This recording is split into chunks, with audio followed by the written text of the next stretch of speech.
Na cabeça do orangotango da barbárie, e, evidentemente cada post que ele bota no Truth Social muda tudo de post para post. Às vezes tem um fio condutor. E essa semana, aparentemente, há um fio condutor que começou com ele dizendo que o sistema de poder em Teherã está fraturado.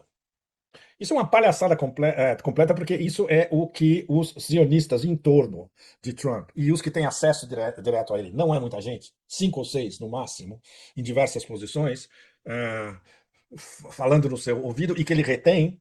E esses vagabundos não têm ideia do que acontece nos corredores do poder em Teherã. Vários de nós temos essas informações pelos nossos contatos em Teherã, vários deles conhecidos, um deles é o professor Marandi, mas há outros, o professor Fuad Izadi da Universidade de Teherã também, e no meu caso, vários outros contatos que eu fiz e refiz na minha última viagem ao Irã no ano passado, quando a gente estava fazendo o nosso documentário sobre o corredor Rússia, Irã, Índia.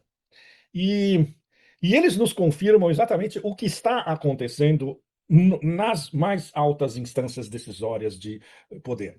Há um choque conceitual, interpretativo, de um complexo extremamente, de um processo extremamente complexo, desculpe, que é esta guerra que não para, e já há mais de 50 dias, e evidentemente tem interpretações diversas, e isso se translada para a opinião pública iraniana. A reação do Irã a esta guerra imposta é motivo de debate em qualquer café que você vai, em Teherã, em Shiraz, em Isfahan, em Mashhad, no país inteiro. Mas lá em cima, quem decide, se pode-se dizer que o sistema está unificado e é bastante forte.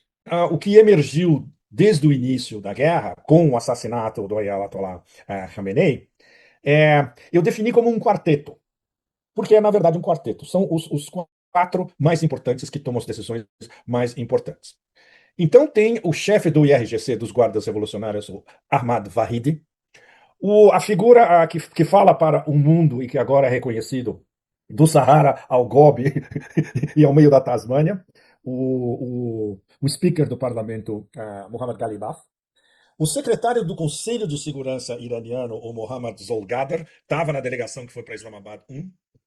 E o secretário do Conselho de Expediência, que é o conselho que organiza as decisões mais importantes, ligando a sociedade civil com digamos, o clero xiita, o establishment religioso. E essa, digamos, essa organização da teocracia democrática iraniana, que é um sistema extremamente complexo. O Mohsen Rezai. Todos eles super importantes, esses quatro, veteranos da guerra Irã-Iraque. Ou seja, eles sabem o que é uma guerra de verdade. Então, esse novo sistema, segurança é o principal. Eles estão no meio de uma guerra existencial. Então, esse é um imperativo categórico. Manter a segurança, e a unidade e a coesão do país. Então, esse sistema está coexistindo com o sistema anterior, que era uma espécie de híbrido, onde tinha uma presença forte dos reformistas. E esses reformistas incluem o presidente Pezeshkian e o ministro das Relações Exteriores Arakci.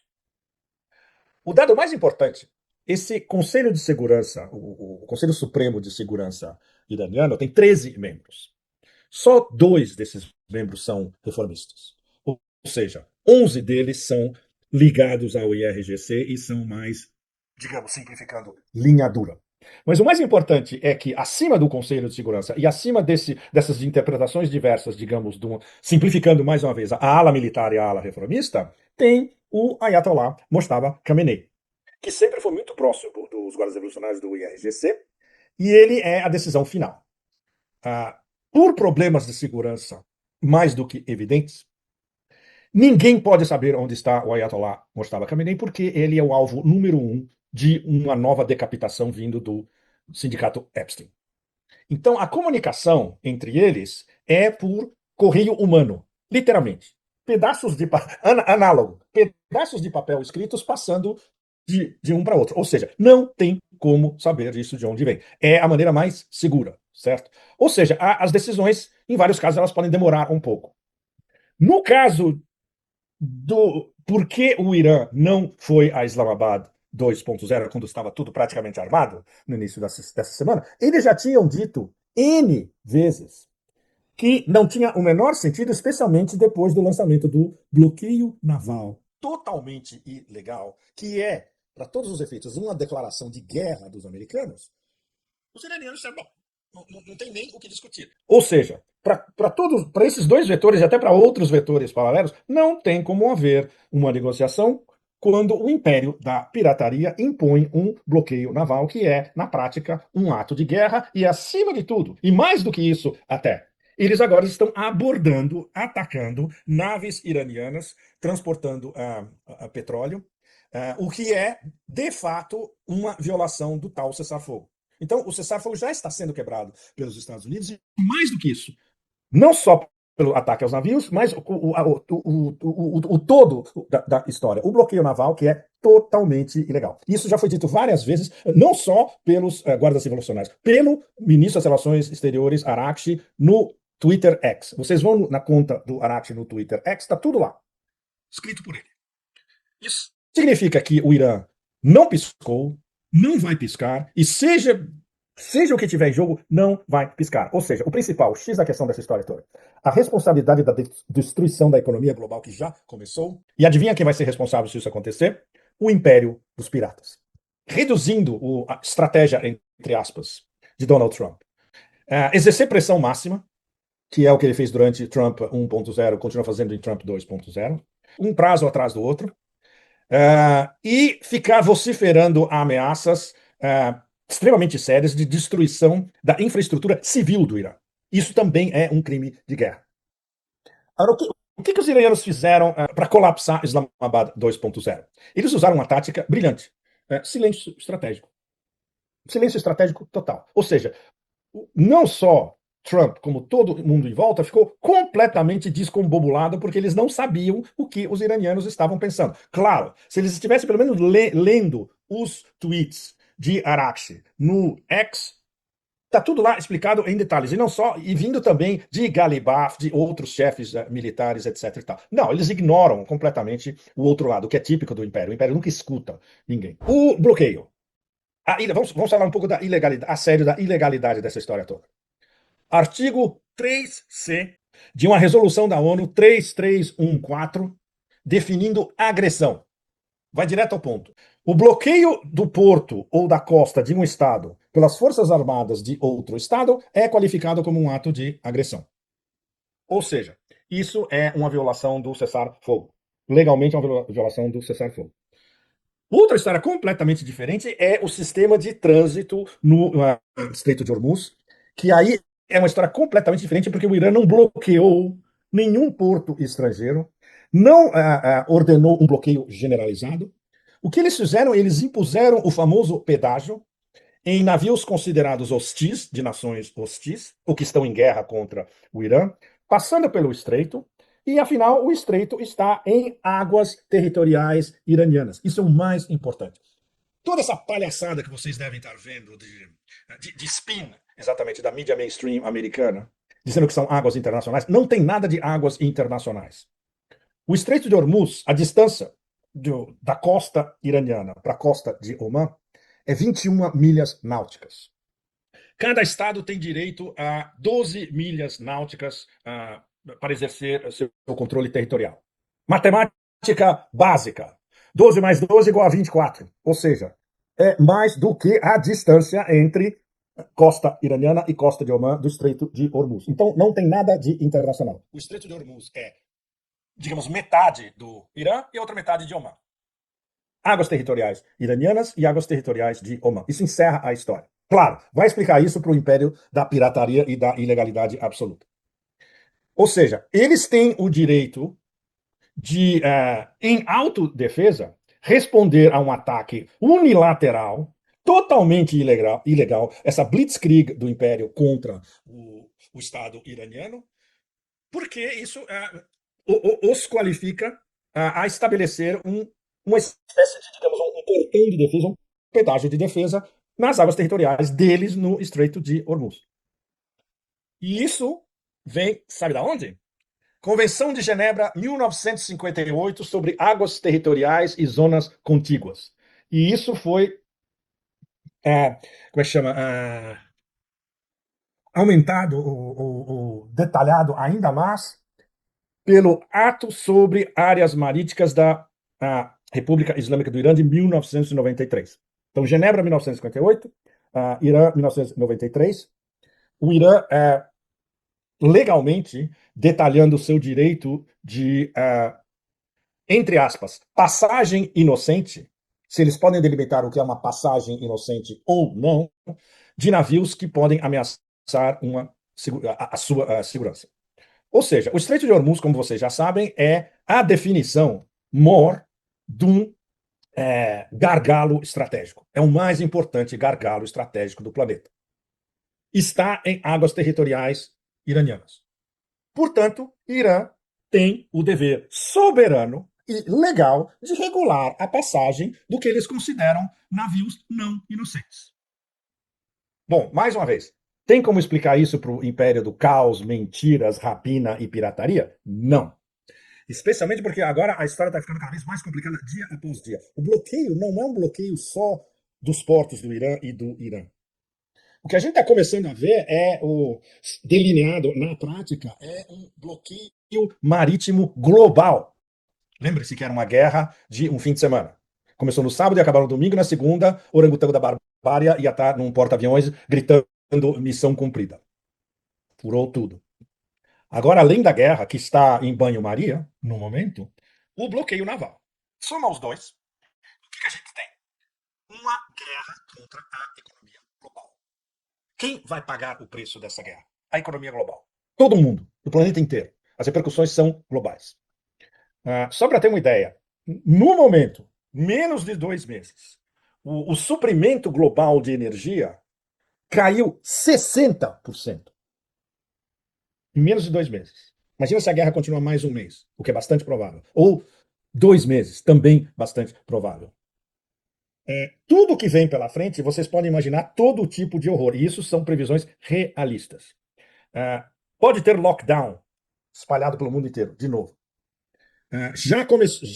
Começou voos que não vão levantar voo nunca mais, porque não tem mais combustível para avião, não tem mais jet fuel, combustível para avião. A Lufthansa já cortou 20 mil voos dentro da Europa. Todo mundo vai começar a cortar voo. Vai ter o horror dos fertilizantes, porque vai faltar fertilizante também para boa parte do planeta. Pode ter distúrbios relativos à falta de comida, justamente, espalhada pelo planeta inteiro. E até, e não é um negócio fora de perspectiva, a possibilidade de eles introduzirem um CBDC, uma moeda digital, para fazer racionamento de comida. O suprimento de combustível para avião, ele deve começar a ficar super apertado, mesmo para valer, em torno do final da semana que vem. E o aperto em cima de diesel e de gasolina, em cima dos preços, com os preços começando a estourar, vai ser mais ou menos daqui a 2 semanas. Ou seja, tudo vai degringolar. Pelas próximas 2 semanas, o caminho é tudo degringolar cada vez mais rápido. Então, o que a gente está vendo? A gente está vendo o mercado global de energia freando ao máximo ao ponto de praticamente parar. Pode-se especular ao infinito se esse é um plano deliberado do Império do Caos para destruir a economia global, para, evidentemente, as repercussões deles poderem tentar zerar a dívida deles, porque muita gente vai fazer virar de ponta cabeça para conseguir dólares e para conseguir petróleo. E aí eles podem forçar quem tem bônus do Tesouro a vender por praticamente nada. E, enquanto isso, eles vão tentando zerar a dívida deles. Isso é um plano extremamente plausível daqui para frente. Mas o que está acontecendo na prática é que, nesse intervalo dessas próximas 2 semanas, tudo vai estar seriamente comprometido por esse tsunami imobilizado de petróleo que não pode passar pelo Estreito de Hormuz. E isso influi demanda para inteligência artificial, combustível de avião, diesel, todo o sistema de navegação internacional. Tudo isso está comprometido porque esse tsunami de petróleo não pode atravessar o Estreito de Hormuz, especialmente pelo bloqueio americano lá no fim. Não é nem no Golfo de Oman, já é praticamente no Mar da Arábia. E eles apreenderam um navio vindo do Irã, perto do Estreito de Malaca já. Ou seja, isso já é o INDOPACOM, o comando Indo-Pacífico, não o comando central, o CENTCOM, que trabalha no oeste da Ásia. Por exemplo, se os nossos amigos no Iêmen, Ansarallah, o Ansarallah e os Houthis resolvem fechar o Bab al-Mandeb, que é a única opção conectando Ásia, África e Europa e até o Canal de Suez. O Bab al-Mandeb, o Mar Vermelho, até o Canal de Suez lá em cima. O que sobra como última opção? O Cabo da Boa Esperança. Mas isso significa pelo menos 2 semanas a mais de viagem marítima, custos de frete marítimo indo para as estrelas. Ou seja, o problema é que todas as rotas marítimas principais do planeta, a maior parte está estirada até o limite. E, claro, com essa intervenção do Indo-PACOM, indo atrás de navios iranianos, já praticamente no Mar do Sul da China, do Estreito de Malaca e quase no Mar do Sul da China, mais cedo ou mais tarde os chineses vão ter. E isso é algo que ainda não está sendo discutido em Pequim, mas mais cedo ou mais tarde eles vão ter que sair de cima do muro e entrar no chat mesmo. O que isso significa? A China mandando uma força expedicionária para o Golfo de Omã. E isso levaria a um encontro face a face, praticamente inevitável, entre a Marinha americana e a Marinha chinesa. Se a gente chegar a esse ponto, que todos saiam correndo para um abrigo. Mas a gente está muito longe disso ainda. O problema é que os chineses, eles ainda não têm uma política definida em relação não só ao bloqueio americano, mas a política deles em relação à relação da China com o Irã e a relação da China com as monarquias do Golfo Pérsico. E eles querem, digamos que, estar bem com todo mundo. É impossível. Eles vão ter que tomar tem que ter uma posição mais frontal, que é o que os chineses estão recusando até o limite. O Xi Jinping demorou mais de 40 dias para falar sobre o Estreito de Hormuz. E quando ele falou depois de um telefonema do MBS da Arábia Saudita, dizendo essencialmente uma platitude. Tem que abrir o Estreito de Hormuz, que é isso que a comunidade internacional está querendo. Mas os interesses chineses, como os fornecedores de energia da China, são tanto o Irã quanto as duas principais monarquias do Golfo Pérsico, os Emirados Árabes e a Arábia Saudita. Os chineses eles ainda. Bom, como a gente sabe que o sistema chinês nessas horas também é extremamente complexo, sempre muito mesurado. E jamais eles vão anunciar ou telegrafar ou soltar posts dizendo o que eles vão fazer, ao contrário dos americanos. Mas essa é uma das grandes incógnitas daqui para frente, fundamental.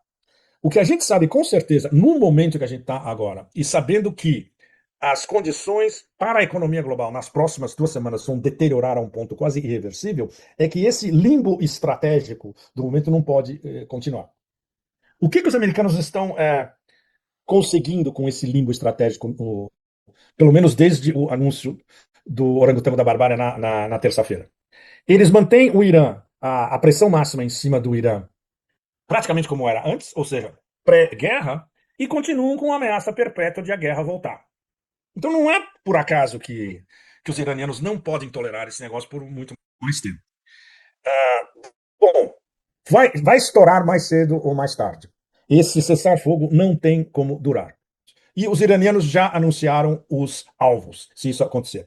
Eles vão atacar o gasoduto o oleoduto de Yanbu, na Arábia Saudita, que faz parte do oleoduto leste-oeste. E aí passa ao largo de Hormuz. O terminal de Fujairah, nos Emirados Árabes. E Ansarallah e os Houthis vão fechar o Bab al-Mandeb. Se isso acontece ao mesmo tempo e vai ser coordenado, 32% do suprimento global de petróleo, parte em fumaça. E adivinha quem vai ser responsável se isso acontecer? O Império dos Piratas. Andrei, deixa eu começar com o que está acontecendo agora. Há poucos instantes a gente soube pela RT, a Russia Today, que o ministro da Defesa de Israel, Israel Katz, disse que o país está preparado para atacar o Irã, mas está esperando algum tipo de sinal verde dos Estados Unidos. O que Israel quer? E do que eles são realmente capazes? O que você quer dizer com eles estão prontos? Eles estão prontos só para cometer atrocidades. Como força terrestre, sinceramente, são motivo de piada. Eles são bons em matar civis. É nisso que eles são bons. Então, seja lá o que ele quis dizer com prontos, ele quer dizer que os sionistas que cercam o Trump e o controlam, inclusive o chefe de gabinete dele, que era, meu Deus, o gerente do Netanyahu junto ao Trump. Então é isso. Quer dizer, sim, ela foi gerente de campanha do Netanyahu, pelo amor de Deus. A gente literalmente tem o presidente dos Estados Unidos sendo controlado por Israel, pelo Mossad, quero dizer.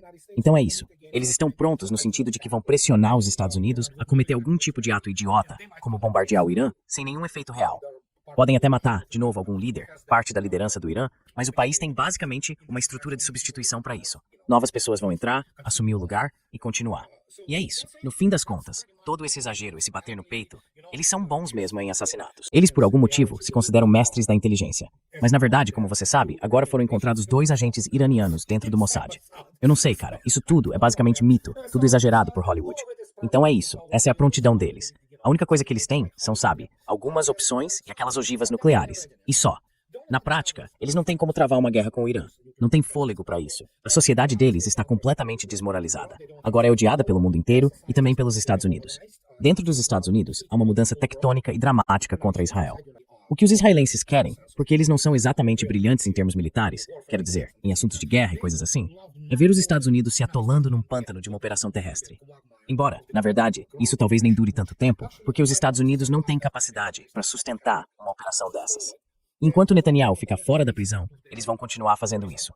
E de novo, eles basicamente têm material comprometedor sobre todo mundo, do Trump ao Congresso americano.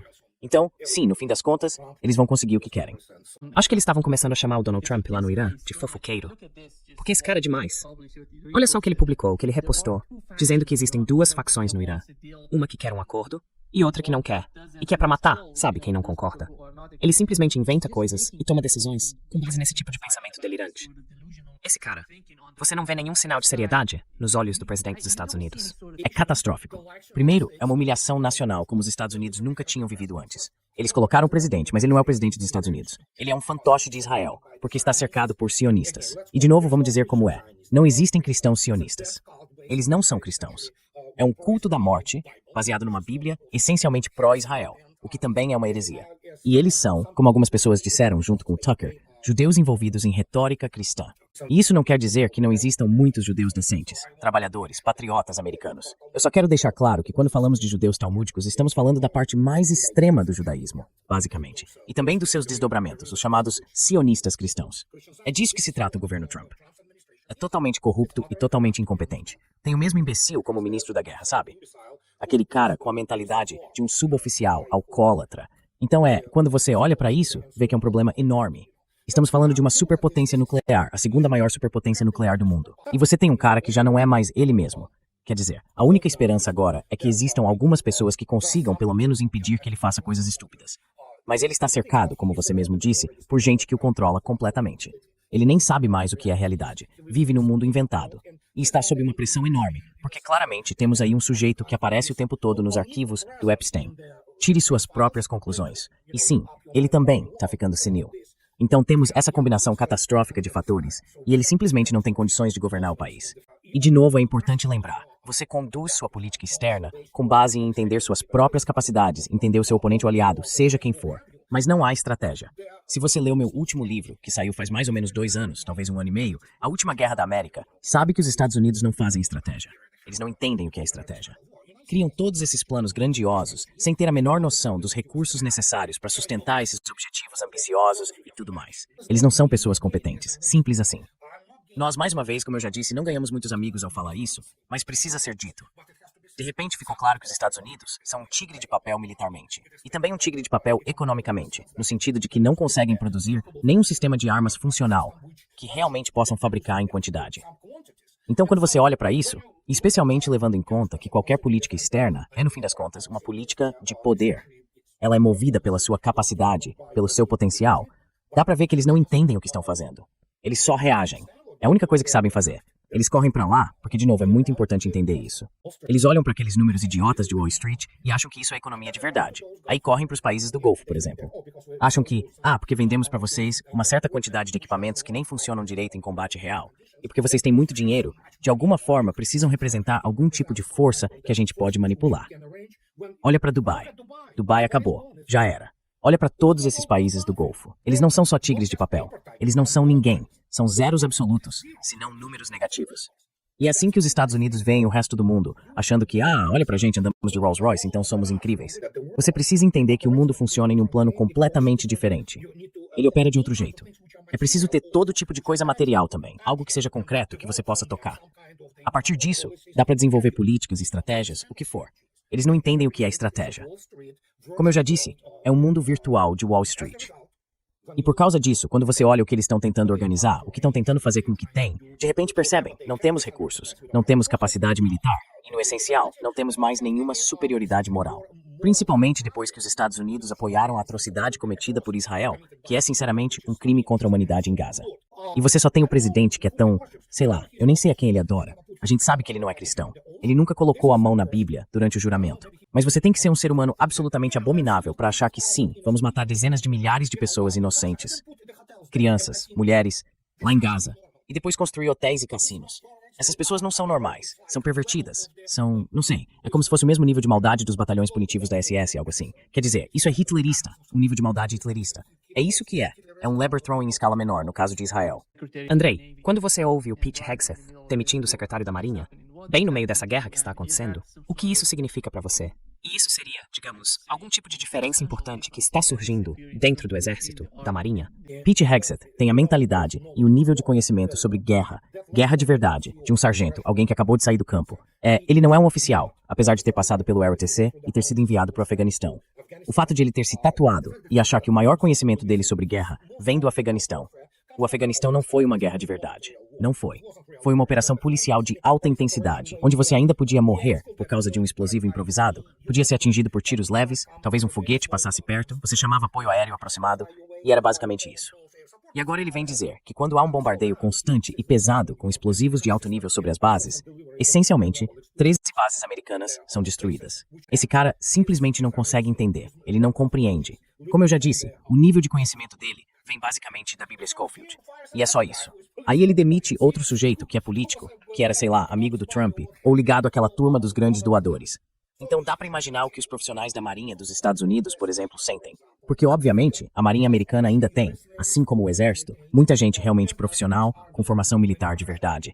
Eles passaram por todas as etapas certas para formar seus oficiais. Entendem de operações e de tudo que envolve esse tipo de coisa. Eles sabem exatamente o que isso significa. É esse aparato de joguinhos, que é um sinal de pânico, pânico total, que já começou lá na administração Trump.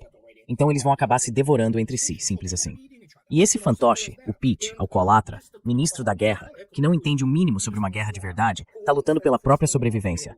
Porque agora, ele percebeu que no fim das contas, alguém vai ter que segurar a bronca com alguma substância. O que, aliás, já aconteceu. Não importa se eles vão tentar retomar isso com o que restar nos arsenais dos Estados Unidos. É uma derrota militar catastrófica. Eles podem tentar distorcer como quiserem, mas a realidade é uma só. Os Estados Unidos não têm como vencer militarmente. Eu venho dizendo isso sem parar há quase 2 décadas. Não é um exército preparado para lutar uma guerra de verdade. Ele foi configurado para lutar contra o Iraque, desculpa. E basicamente é isso.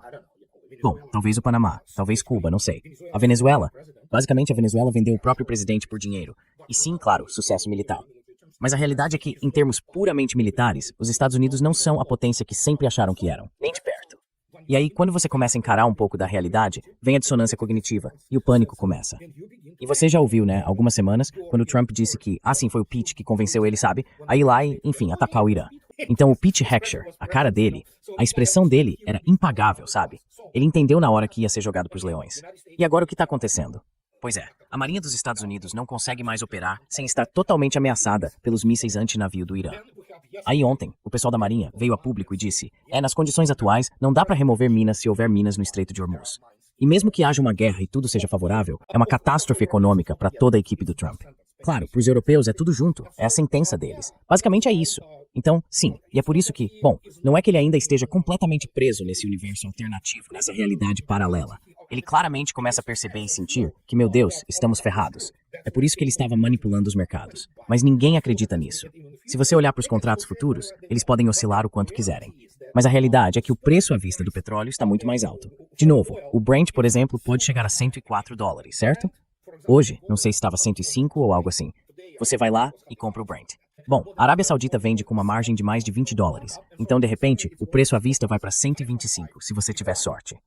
E dá pra ver essa espécie de esquizofrenia se espalhando, inclusive pelos chamados círculos econômicos, que não passam, na melhor das hipóteses, de um monte de MBAs que só sabem especular. Eles não entendem os mecanismos reais que movem tudo isso. E o que eles mais ignoram, é claro, o fator político e militar por trás disso, porque não tem formação pra isso. São os tolos, não fazem ideia do que estão falando. O nível de compreensão deles sobre o assunto vem de Top Gun Maverick. E é só isso. Esse é o nível, basicamente, Hollywood. Por exemplo, o pessoal em Washington DC nunca soube o que existia fora dali. Nunca soube do mundo lá fora. Posso te garantir isso. E agora eles estão em choque, completamente atônitos. Estão, sabe, num estado quase de esquizofrenia. E é preciso admitir, os iranianos, pelo jeito como se comportam, estão tirando sarro disso. Vamos colocar assim, eles estão se saindo tão bem que é inacreditável. O mundo inteiro agora assiste aos Legos e a todos os outros memes que você sabe os iranianos produzem. E olha, é impressionante. Eu nunca vi nada parecido. Nunca. Tenho mais de 63 anos e é como se meu queixo tivesse caído no chão. Dá pra ver que a forma como os Estados Unidos trataram a Rússia, e depois o Irã, acabou colocando a Rússia e o Irã numa posição importante em relação ao futuro do mercado de energia. Eu acho que juntos, esses dois países têm tudo para decidir os rumos desse mercado. Isso já aconteceu. Por isso hoje tem um monte de críticos lá no oilprice.com. Aqueles analistas, sabe? Ah, sim, os Estados Unidos querem controlar os pontos de estrangulamento. Controlar com o quê? Por mais impressionante que a Marinha Americana pareça, se eles quiserem interceptar comboios russos escoltados pela Marinha da Rússia, claro, vão começar a Terceira Guerra Mundial. E a Marinha dos Estados Unidos vai ser afundada.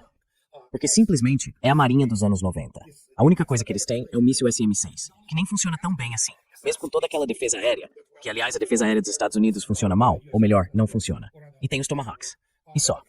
Eles não entendem nem como lidar com o mundo moderno de hoje. E foi impressionante ver que sim, o Irã agora está controlando o Estreito de Hormuz. Isso é oficial, foi confirmado hoje.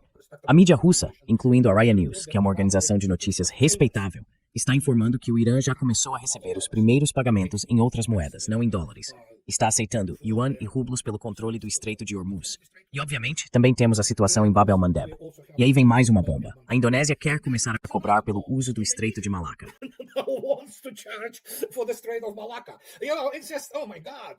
Sabe aqui, meu Deus, a gente está enfrentando algo que é uma mudança geopolítica enorme. E esses idiotas na Casa Branca? É isso que acontece quando você é ignorante, quando tem uma formação patética. Aí faz esse tipo de coisa. Bagunça tudo de um jeito tão absurdo que, de novo, eu nem tenho palavras para descrever essa mudança tectônica. Esses imbecis acharam, lá em 2014, que seria uma boa ideia envolver a Rússia nisso, porque, claro, eles não ensinam história militar de verdade nas academias militares dos Estados Unidos. Agora é aquela história de que os Mujahideen derrotaram a União Soviética no Afeganistão, o que não tem nada a ver com a realidade. Mas enfim, acharam que seria bom prender a Rússia num atoleiro na Ucrânia, e aí o regime do Putin ia cair e simplesmente se dissolver. A gente está no meio desse colapso, no meio de uma reconfiguração do comércio global. Estamos passando por uma transformação. A mudança no equilíbrio de poder já aconteceu. Aconteceu em 2022, oficialmente. Já vinha acontecendo antes. Mas em 2022 a gente viu o que aconteceu. A OTAN foi derrotada militarmente, foi desmilitarizada. E agora vem o último prego no caixão do atlantismo. E essencialmente da dominação ocidental como existia antes, baseada no imperialismo. Então sim, o Irã vai ficar mais rico, obviamente cobrando pedágio de quem passar por lá, com exceção da China e da Rússia. China e Rússia têm passe livre, não que a Rússia realmente precise disso. A China com certeza precisa. E aí temos Bab el-Mandeb e vamos ver o que acontece com a Indonésia e o Estreito de Malaca. Isso é impressionante. Eu sou, por assim dizer, russo-americano, se quiser chamar assim, e eu moro aqui, eu entendo. Eu votei no Trump, porque obviamente ele mentiu pra gente de um jeito convincente. Mas ao mesmo tempo, eu não votei porque acreditava nele. Eu já tinha parado de acreditar em 2018. E é por isso que eu adoro a internet. Ela guarda todos os registros. Quando eu escrevi, acabou pra ele. Mas claro, entre essa idiota católica, a Kamala Harris, e o Trump, ele ainda era a opção preferível. Porque os democratas, esses sim, seriam capazes de começar uma guerra nuclear, porque são imbecis. Então, a gente tem essa situação. O Trump não começou uma guerra nuclear, ele simplesmente detonou a economia global. E é isso. Agora a gente vive basicamente com os estilhaços, com os restos disso tudo, sabe? Escombros voando por cima da nossa cabeça. E a gente tem que esperar mais alguns anos até que tudo se assente e esse novo mundo surja completamente. Ele já tá surgindo. E hoje teve uma discussão excelente na RT. Foi a primeira vez que eu elogiei a RT por uma análise geopolítica de verdade. Eles disseram com razão que todos esses números de PIB são basicamente uma farsa. É tudo sobre dinheiro e consumismo. Mas qual é a medida da verdadeira felicidade e prosperidade? É muito mais complexo do que Wall Street. Na verdade, Wall Street nem reflete a prosperidade real. E é nesse novo mundo que a gente está agora. Eu acho que não só o PIB é uma espécie de fraude, mas os gastos militares também são uma fraude. É fraude, absolutamente. É fraude quando as pessoas dizem, ah, sim, temos 13. Você precisa entender que o jornalista médio do Ocidente é um imbecil. Pessoas normais não entram nessa profissão. Então, quando eles escrevem algo como, ah, sim, a frota americana de porta-aviões de 13,9 bilhões de dólares, tudo bem. Mas, gente, vocês entendem que 10 milhões de dólares em mísseis de cruzeiro podem afundar esse porta-aviões de 13,9 bilhões? Eles não entendem isso. Eles colocam tudo como se fosse equivalente. Por exemplo, o PIB americano é calculado também inflando de forma absurda os preços dos imóveis. Ah, meu Deus, o nosso PIB cresceu. Não, você tinha uma casa em 1999 que comprou por, digamos, 150 ou 200 mil dólares, e hoje ela vale 500 mil. Isso não quer dizer que o PIB cresceu 2,5 vezes. É o mercado, essas flutuações de especulação que criaram isso. É a mesma casa, e na verdade agora ela é até mais velha. Quer dizer, pode até ter aumentado um pouco de valor, mas é isso que eles contam, certo? A economia FIRE, finanças, seguros e imóveis. E eles nem conseguem entender. Pode pegar qualquer um deles, desses economistas das universidades da Ivy League. Você não consegue explicar para eles que o seu dinheiro, o seu valor, que cresceu com especulação, não vale nada. Não vale nada. Você simplesmente não pode substituir o valor real, o valor tangível. Mas claro, isso também serve para esconder a inflação. E aí sim, quando você olha para o Ocidente como um todo, eles se desindustrializaram a tal ponto que, bom, a Alemanha vai ser a primeira a cair. A França vai ser a próxima, mas ela não vai cair só economicamente. Vai cair principalmente do ponto de vista étnico. E olha, eles mentem até sobre as estatísticas de imigração lá na França. E sim, eles vão continuar elegendo idiotas. É o que os franceses fazem, sabe? Os alemães também. E é isso que temos. E bom, eu nem consigo enfatizar o suficiente o quanto é importante entender, depois de tantos anos escrevendo sobre isso, que a guerra de verdade é o único indicador do poder real de uma nação. É sempre um indicador muito sangrento e cruel, mas é isso que define. E a gente viu o que os Estados Unidos são, militarmente falando. Perdeu na Ucrânia e agora perdeu no Irã. E é isso. Acabou. Pepe Escobar disse que os Estados Unidos não são mais uma superpotência. Eu diria que não são a superpotência que fingiam ser. Ainda são uma superpotência nuclear, embora segunda. Estão uma geração atrás da Rússia nos sistemas de entrega, e isso é uma diferença enorme. Mas continuam sendo, claro, uma grande economia. Só que não são o que acham que são. Quer dizer, é evidente que acumularam muita riqueza. Não se engane, os Estados Unidos são um país rico, não só em recursos, mas também porque ainda mantém um certo nível de competência tecnológica, científica e muitas conquistas. Andrei, saíram alguns relatos, basicamente um deles foi divulgado pela CNN, sobre as capacidades e o estoque dos Estados Unidos em relação aos interceptores e mísseis de cruzeiro. De acordo com esse novo estudo do Centro de Estudos Estratégicos e Internacionais, as conclusões foram confirmadas por 3 fontes que conhecem as avaliações recentes do Pentágono sobre os estoques dos Estados Unidos. O país está ficando perigosamente com poucos estoques de alguns tipos de munição essenciais que seriam necessárias para enfrentar um adversário de nível semelhante no curto prazo, como a China, por exemplo. Embora os Estados Unidos ainda tenham munição suficiente para continuar bombardeando o Irã, caso o cessar-fogo frágil acabe, se precisassem enfrentar um adversário como a China ou a Rússia, por exemplo, isso poderia representar um problema sério para os Estados Unidos. Agora, só para dar um exemplo de quanto o arsenal dos Estados Unidos foi reduzido nas últimas 7 semanas, e pouco de guerra contra o Irã, segundo essa avaliação, e as fontes com quem a gente conversou, o exército americano já usou pelo menos 45% do seu estoque de mísseis de ataque de precisão, pelo menos metade do seu inventário de mísseis THAAD, que são projetados para interceptar mísseis balísticos, e quase 50% do seu estoque de mísseis interceptadores do sistema de defesa aérea Patriot, que são, claro, munições de defesa aérea muito importantes. Em 40 dias, eles derrotaram, pois é, o pessoal do Centro de Estudos Estratégicos Internacionais, todos aqueles generais, ex-oficiais, sabe? Gente das Forças Armadas aposentada. Eles precisam tirar a cabeça do próprio traseiro e começar a aprender o que é guerra de verdade, modelos reais. Muitos deles não vão conseguir. Têm diploma em sociologia, em literatura inglesa, passaram por aquelas escolas fraudulentas, do ROTC, que formam o chamado corpo de oficiais, mas que não entende nada das bases físicas e matemáticas da guerra. Então é gente incompetente ali. Eles não entendem nada de guerra moderna de verdade. E aí, quando começam a falar sobre pares próximos, como os Estados Unidos sendo um par próximo, por exemplo, se resolverem ir para a guerra com o que tem hoje contra a China, quanto mais contra a Rússia. Olha, sinceramente, alô, acorda. Vocês não venceram uma única guerra contra povos que vivem literalmente no terceiro mundo. A única coisa que eles têm, como aquele famoso Al Bundy do seriado Married with Children, que vive mostrando os 4 touchdowns que marcou jogando pelo Polk High, é isso aqui. Meu Deus, derrotamos o exército idiota e atrasado do Saddam, depois que ele nos deu 6 meses para reunir forças. Pelo amor de Deus. Vocês mesmos viram o que ataques de longo alcance e armas de distância fazem com vocês. E mesmo assim, essas pessoas continuam achando que tudo se resume a números, a quantidade. Quantidade é importante, claro. Mas eu tenho uma novidade para esse pessoal, inclusive para quem está nos comandos. Se você observar como o Estado-Maior russo trabalha, que aliás comanda recursos militares com os quais os Estados Unidos só podem sonhar, vai ver que eles operam com base em modelos que são constantemente atualizados.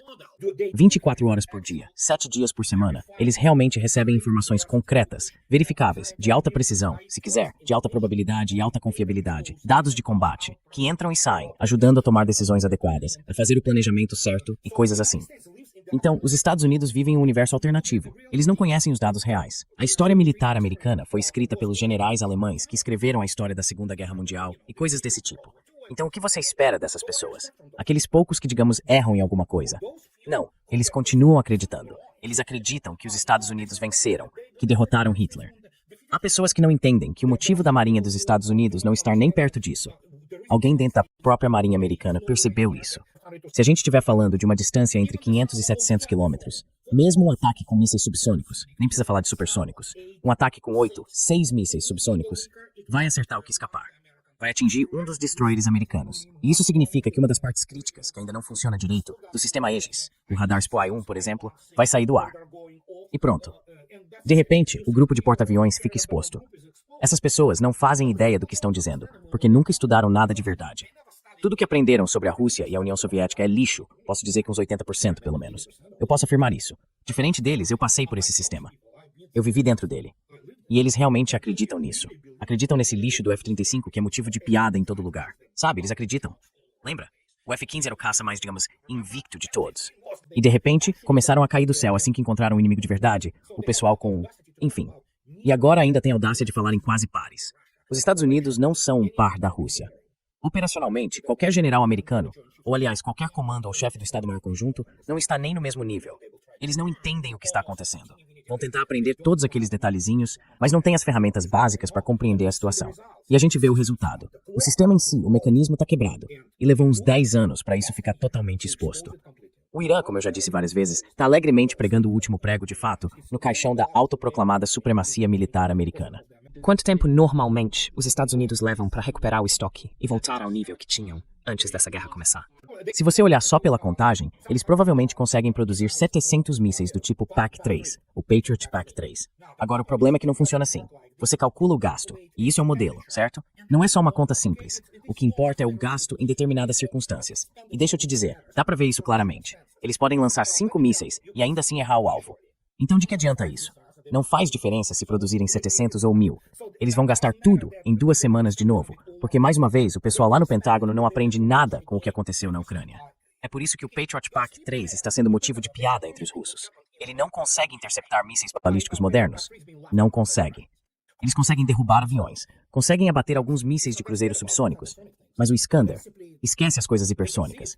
Eles simplesmente, às vezes conseguem ver e disparam, sei lá, 5. Todo o carregamento da bateria, como você mesmo viu quando reagiram ao Kinzhal. Tudo falhou. 32 mísseis lançados, todos erraram. Então, nesse caso, não importa se eles produzem, digamos, 1000. Seria preciso produzir uma ordem de magnitude maior. Mas não é só isso. É preciso fabricar armas que realmente funcionem, que tenham eficácia de verdade, não aquela dos folhetos de marketing, mas que, digamos, consigam o mesmo resultado com o gasto de 2 salvas de mísseis antiaéreos. Pelo menos você teria uma probabilidade combinada de derrubar alguma coisa de no mínimo 80%. Esquece 90, esquece 95. Os Estados Unidos estão longe de ter essa capacidade. O mesmo vale para o sistema THAAD. O THAAD foi projetado para interceptar uma trajetória balística clássica. É assim que eles fazem os cálculos. Eles têm um bom radar, muito caro, que consegue detectar o lançamento a mais de 1000 quilômetros de distância. E aí tem tempo para acompanhar e desenvolver a solução de disparo contra mísseis balísticos clássicos, que não fazem manobras. E o que a gente tem? Os Estados Unidos já tiveram 7 desses sistemas. Agora restam só 3. 4 foram destruídos pelos iranianos. Isso já diz tudo. É como naquela anedota famosa. Não é só em russo, em inglês também. Sabe, o cara olha pro bordel e resolve assumir o comando. Vira o gerente. Mas por algum motivo, o lucro continua caindo. Aí ele diz, tá bom, vamos trocar o papel de parede. Eles trocam o papel de parede do bordel. Mesmo assim, o público continua diminuindo. Os visitantes dizem, então vamos comprar móveis novos. E eles compram os móveis novos, colocam tudo no lugar, mas ainda assim, tudo continua piorando. Não importa o que façam, pintam por fora, colocam um gramado novo, e em algum momento eles vão conversar com o cara. Ele diz, sabe de uma coisa? Nada funciona. Aí perguntaram, você tentou mudar as prostitutas? E é exatamente isso que está acontecendo. Não importa quantas produzam. Se não funcionam, não funcionam. É preciso criar algo novo, tecnologicamente falando, acompanhar o novo paradigma tecnológico. Os Estados Unidos não estão nesse nível. Eu me lembro do nome do meu primeiro livro, escrito há 9 anos, Perdendo a Supremacia Militar. Naquela época, os Estados Unidos estavam uma geração atrás nos novos sistemas de armas, nas táticas e na arte operacional de usá-los. E é isso. A única coisa em que eles são bons é em relações públicas, Hollywood, entretenimento. Andrei, a gente soube que a França e a Polônia planejam fazer exercícios da Força Aérea no Mar Báltico. O que exatamente está acontecendo? O que eles estão tentando fazer? Porque, citando Vladimir Putin, se eles realmente quiserem, a Rússia não vai ter com quem negociar. Quer dizer, tanto faz. Se Paris quiser deixar de existir, tudo bem, não vai ser. É claro, desde que tirem os tesouros do Louvre antes. Sabe, tem esse garoto, esse mensageiro na França, com esse país que é como um chihuahua. É patético, tanto economicamente quanto culturalmente hoje. É um bando de pedófilos e satanistas em volta. Basicamente, o que eles têm é a marinha e especialmente o exército. Tô brincando, claro. Então a única coisa que realmente possuem é esse dissuasor nuclear, principalmente naval. A Polônia, no fim das contas, não é nada. Mas enfim, se eles querem brincar de soldadinho, tudo bem, eu não sei. Até o Hitler foi mais gentil com Paris. Os russos talvez não consigam, embora tenham tomado Paris em 1814. Mas desta vez eles não vão tomar. Não deveria haver nenhum soldado russo em solo europeu, em lugar nenhum. É só que, se chegar a esse ponto, e se eles realmente decidirem fazer alguma besteira, embora eu acho que é mais uma encenação, mas se não for, então a Rússia pode transformar a França num estacionamento bem rápido, sabe? Esses caras e garotas não entendem, de novo, com o que estão lidando. Se você olhar especialmente para o desempenho das tropas francesas no Sahel, que foram expulsas pelo comando russo-africano, dá pra ver que elas não são tão boas assim. Quer dizer, tudo bem, eles podem bater no peito e dizer que são grandes. Não, vocês não são grandes. Vocês são só uma potência de segunda categoria, e deveriam continuar assim. A Polônia nem de segunda é. É uma potência de terceira categoria, e deveria continuar nesse nível. Muito obrigado, Andrei, por estar aqui com a gente hoje. Foi um prazer. Um grande prazer, como sempre. Tchau, tchau. Até logo. Tchau, tchau.